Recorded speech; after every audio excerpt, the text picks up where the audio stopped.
Welcome to Slash Forward. In this episode, we're going to start a series that rolled out as a slow burner over decades with Don Coscarelli's 1979 film Phantasm. Let's get to it.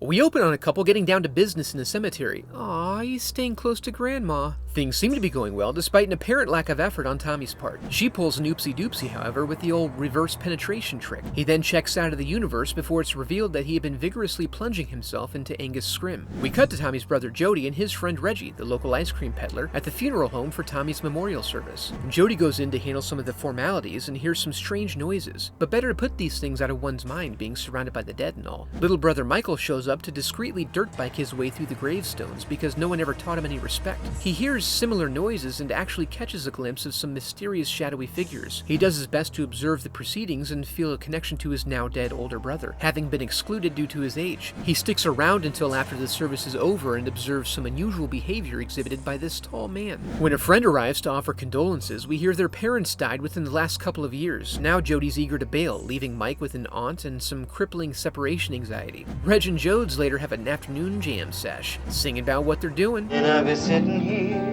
till noon. And introducing the tuning fork.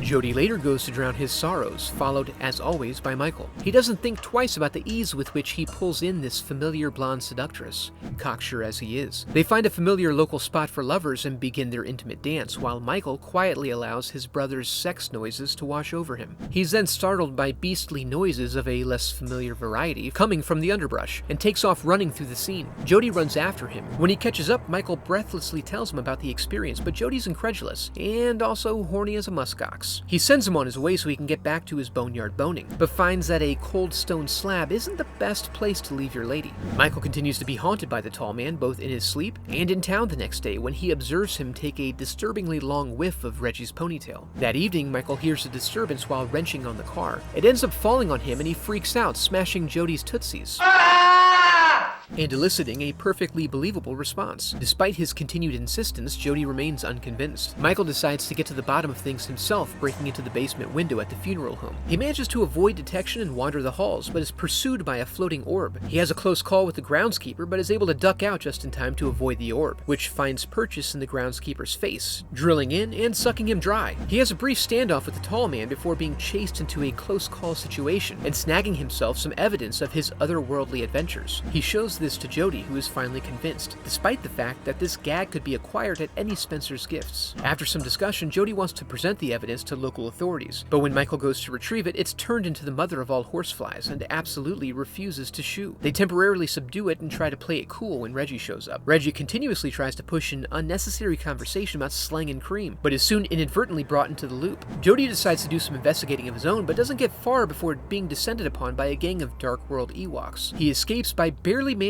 to avoid shooting himself in the head. He's picked up by Michael and they're pursued by a hearse. They manage to run it off the road and find the dwarf driving it is actually the sawed-off corpse of their brother Tommy. This gives them quite a bit to ponder, so they put it on ice in Reggie's truck and attempt to regroup. Before going any further, they send Mike off to stay safe at the local antique shop. But again, he proves incapable of following instructions. He finds an old photo of the tall man from the Daily Prophet and insists on being driven back. On the way, they find Reggie's empty truck and then are attacked themselves. In the scuffle, Mike is dumped out the back as the ladies drive on. He stumbles home and has his face aggressively examined by Jody. Done taking chances, Jody locks him in his room to go pursue this dangerous journey on his own. As we've learned, Michael lets nothing get in his way, and he doesn't have many age-appropriate toys, so he quickly becomes the architect of his own escape. Unfortunately, he runs out the back door directly into the hands of the tall man, who then loads him into the hearse like a stray kitty cat. But on the way, Mike manages to shoot his way out. Now, all at the funeral home, Jode and Mike meet up and are shortly joined by Reggie, who confirmed he was able to save the girls from captivity. They then enter the final room together and find it spotlessly clean and full of canisters. And the canisters are full of dwarves. And there are 2 vibrating pillars. Michael discovers this to be a doorway when he accidentally falls through. After being pulled out, he reports the dwarves are reanimated corpses being used as slaves, crushed down by the excessive gravity and made ornery by the excessive heat. Just then the lights go out and we hear them stumble around. When the lights come back on, Reggie is alone in the room and, thinking of the tuning fork, he interrupts the resonant frequency of the doorway, which sets off a catastrophic failure. As he runs out to find the others, he's gutted by Jody's part-time lover, right before the house implodes. Jody comes up with a last-ditch plan to lure the tall man to an abandoned mine, where they'll attempt to dunk his ass straight to hell. They split up to prepare and get supplies. This works favorably as the tall man shows up at the house to chase Michael, who leads him into the pit. And the plan worked. Huzzahs all around. Or did it? Michael wakes up to a still-living Reggie, who talks about the stress he's been under since Jody died in a car wreck the prior week, tempering our celebratory mood.